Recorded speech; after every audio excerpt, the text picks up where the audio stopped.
Atos, capítulo de número 1,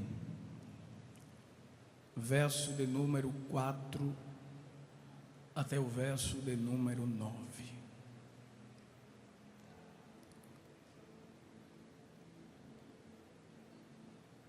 Nos diz assim a palavra de Deus: e estando com eles, determinou-lhes que não se ausentassem de Jerusalém, mas que esperassem a promessa do Pai, que disse ele: de mim ouvistes. Porque na verdade João batizou com água, mas vós sereis batizados com o Espírito Santo não muito depois desses dias. Aqueles, pois, que se haviam reunido perguntaram-lhe, dizendo: Senhor, restaurarás tu neste tempo o reino a Israel? E disse-lhes: não vos pertence saber os tempos ou as estações que o Pai estabeleceu pelo seu próprio poder, mas recebereis a virtude do Espírito Santo que há de vir sobre vós, e ser-me-eis testemunhas tanto em Jerusalém como em toda a Judeia e Samaria e até os confins da terra. E quando dizia isto, vendo eles, foi levado às alturas, e uma nuvem o recebeu, ocultando-o a seus olhos. Quem diz amém por isso? Queridos, o tema geral deste congresso é fortalecidos pelo poder. Entretanto, foi-nos passado um subtema para que pudesse ser desenvolvido nesta noite, e o subtema que foi nos passado foi poder para proclamar, ou melhor dizendo, poder para testemunhar. Repita comigo, por favor: poder para testemunhar. E o versículo chave ou versículo base está em Atos 1:8, que gostaria de reler com a igreja. Mas recebereis a virtude do Espírito Santo que há de vir sobre vós, e ser-me-eis testemunhas tanto em Jerusalém como em toda a Judeia e Samaria e até os confins da terra. É preciso lembrarmos que os discípulos estão diante do maior desafio de suas vidas. E que desafio é esse? O desafio de dar continuidade à obra que o Senhor havia confiado em suas mãos. Entretanto, eles devem continuar esta grande obra sem a presença física do Mestre. E isso é um grande desafio para eles. Aquele que outrora os guiou, os ensinou, os corrigiu, os motivou a prosseguir, agora está de retorno aos céus, e com certeza este momento não foi nada fácil para os discípulos. Porém, é preciso dizer que a ascensão de Jesus aos céus nos revela pelo menos duas grandes verdades. A ascensão de Jesus, em primeiro lugar, nos revela que ele não falhou em cumprir a sua missão de salvar e buscar aqueles que se haviam perdido. Em segundo lugar, além da ascensão de Jesus demonstrar que ele não falhou na obra da salvação, a ascensão de Cristo também nos mostra que ele não falhou em preparar homens para dar continuidade àquilo que ele mesmo havia começado. Jesus, ele não terceirizou em momento algum o treinamento dos 12 discípulos. Foi ele mesmo quem se encarregou de moldá-los, de prepará-los, de deixá-los prontos e torná-los suas testemunhas. Jesus poderia ter os revestidos de poder naquele mesmo dia que ele retornou aos céus, mas ele não faz isso. Mas por que ele não faz isso? Porque ele orienta os discípulos que fiquem em Jerusalém, até que do alto sejam revestidos de poder. Jesus está testando a obediência dos seus discípulos e ao mesmo tempo lhes ensinando o processo da espera. Diga comigo, o processo da espera. Aleluia. E o processo da espera era algo muito comum no treinamento dos 12. Jesus nunca fazia algo de forma rápida, ligeira. Ele sempre, quando se trata de treinamento de pessoas, ele sempre usava uma ferramenta chamada de tempo. Por quê? Porque Jesus sabe que o tempo, ele é responsável por gerar amadurecimento. O tempo é responsável por gerar aprendizagem, aperfeiçoamento e produzir marcas. Por isso, antes de enviá-los como suas testemunhas de suas obras e testemunhas da sua ressurreição, Jesus usou o tempo do seu ministério que ele teve ao lado dos discípulos para lhes preparar, lhes dando ensinamentos profundos, experiências práticas e os aprofundando na comunhão para usá-los no tempo certo. Olha para quem está do teu lado e diz assim: vai chegar teu tempo. Enquanto isso, deixa Jesus te ensinar o que Ele quer te ensinar. E é justamente sobre isso que quero falar nesta noite. Sobre as fases da preparação dos discípulos para se tornarem testemunhas fortalecidas pelo poder. Aleluia. Diga comigo, as fases da preparação dos discípulos para se tornarem testemunhas fortalecidas pelo poder. Antes de falarmos dessas fases, é preciso relembrarmos o encontro, ou melhor dizendo, o primeiro contato dos discípulos com Jesus. Abra sua Bíblia comigo, por favor, em João capítulo 1, versículo de número 35, nos diz assim: no dia seguinte, João estava outra vez ali, na companhia de 2 dos seus discípulos, e vendo passar a Jesus, disse: eis aí o Cordeiro de Deus. E os 2 discípulos ouviram-no dizer isto e seguiram a Jesus. E Jesus, voltando-se e vendo que eles o seguiram, disse-lhes: que buscais? E eles disseram: Rabi, que traduzido quer dizer mestre, onde moras? Ele lhes disse: vinde e vede. Foram e viram onde morava e ficaram com ele aquele dia. E já era quase a hora 10ª. Observe que o primeiro contato dos discípulos com Jesus inicia-se a partir do testemunho de João Batista.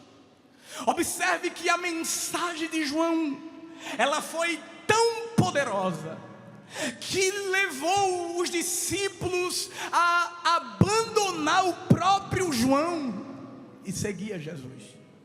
Eles são discípulos de João, mas quando João fala sobre Jesus. E detalhe, o que atraiu os discípulos, e os discípulos não foram atraídos pelo que Jesus fazia ou pelo que Jesus podia fazer. A mensagem de João foi cristocêntrica. Ele apresenta a pessoa de Cristo. Os discípulos são atraídos não pelo que Jesus podia fazer, eles são atraídos por quem Jesus é. Além da mensagem impactá-los e atraí-los para o Cordeiro, a mensagem gerou sede neles de se aproximar de Jesus. E eu tenho aprendido algo, irmãos, que somente verdadeiras pregações podem gerar verdadeiras conversões. E a Assembleia de Deus no estado de Pernambuco é a igreja do livro. Quem confirma isso, levante a mão e dê glória para Jesus. Esses discípulos são tão impactados por estarem com Jesus, porque a Bíblia diz que eles passaram aquele dia com Jesus. E quem passa um dia com Jesus nunca mais é o mesmo. Irmão, passar um dia com Jesus e continuar a mesma coisa, eu duvido. Quem passa tempo com Jesus, Jesus começa a gerar dentro dele o que ele não tinha. Quantos estão aqui na presença de Jesus? Aleluia. Esse momento que eles passam com o Mestre, a hora vai se passando, só tem dois. João é o discípulo oculto e André está com Jesus. E quando eles estão com Jesus, começa a gerar algo neles que deve ser gerado nas testemunhas. O que é que gera no coração de alguém que passa tempo com Jesus? Desejo de falar de Jesus para outros. Enquanto Jesus fala para André, André diz: é ele, só pode ser ele. É aquele que João Batista disse que já estava no meio de nós, que era maior do que ele. Foi João que disse para mim que batizava com água, mas ele batizava com Espírito Santo. É ele que os profetas profetizaram. É ele. E eu preciso compartilhar essa mensagem. Eu vou para casa. Uma hora dessa eu acho que Pedro já largou da pesca. Eu vou encontrar com meu irmão. Ô Pedro! Ei Pedro, eu tenho algo para te dizer, tu não sabe.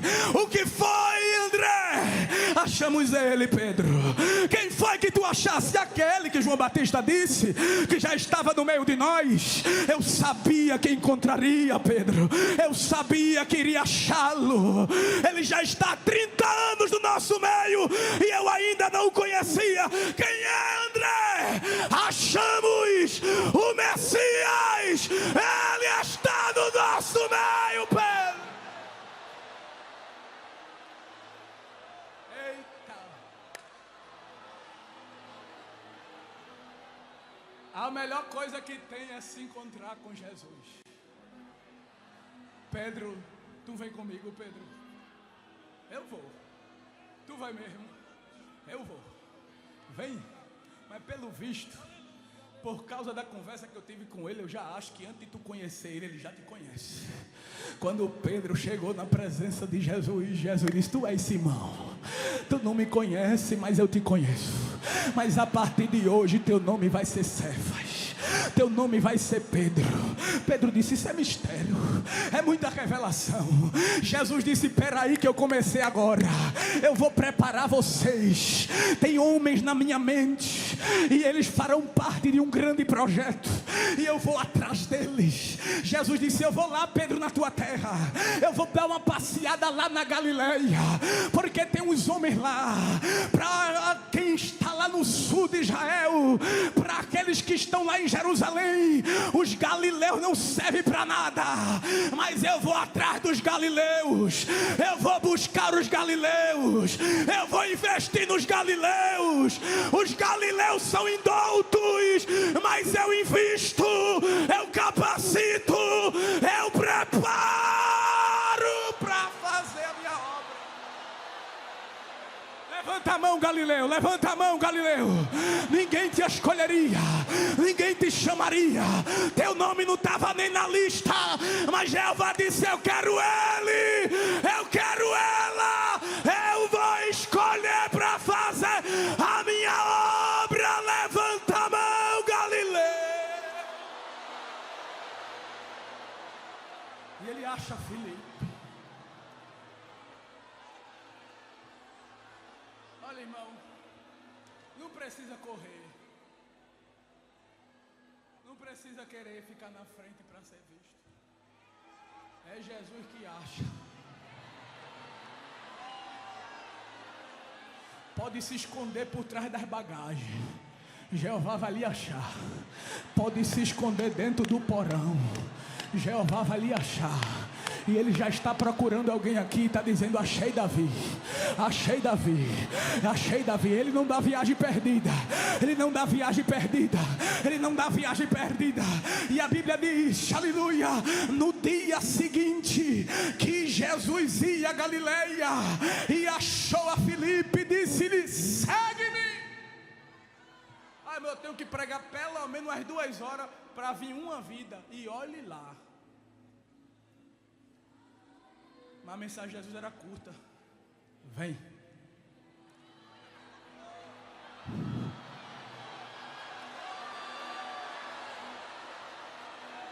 Vem. Quando ele dizia vem, as algemas, pá. Quando ele dizia vem, a ti como um tri revelaço rebequento ramácia. Aleluia. Satanás disse assim: vou prender Mateus nos negócios. O coração de Mateus está no dinheiro. Aí Jesus: espera aí que eu vou passar lá na coletoria. Quando Jesus passou na coletoria, estava cheio de dinheiro. Jeová disse: deixa o dinheiro e vem. Ele disse: eu deixo tudo para te seguir, porque é melhor estar contigo. Levanta a mão para adorar, levanta a mão para adorar, levanta a mão para adorar. Faz barulho de glória. Deixa eu ouvir o barulho de glória. O Deus que escolhe os improváveis, Ele está aqui nesse ginásio nesta noite. Ele achou o filho.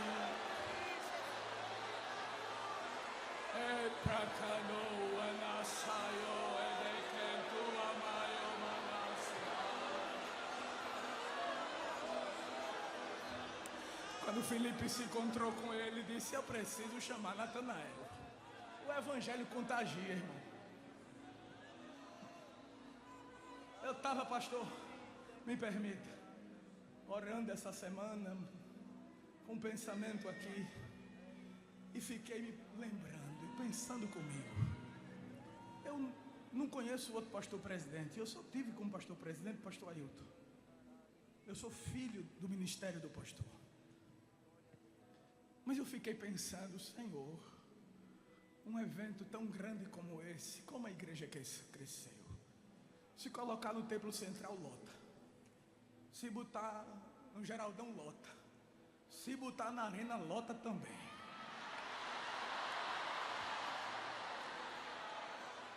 E eu fiquei pensando: o que é que Jesus disse ao pastor Zé Amaro, ao pastor Zé Leôncio, quando a igreja estava começando a crescer?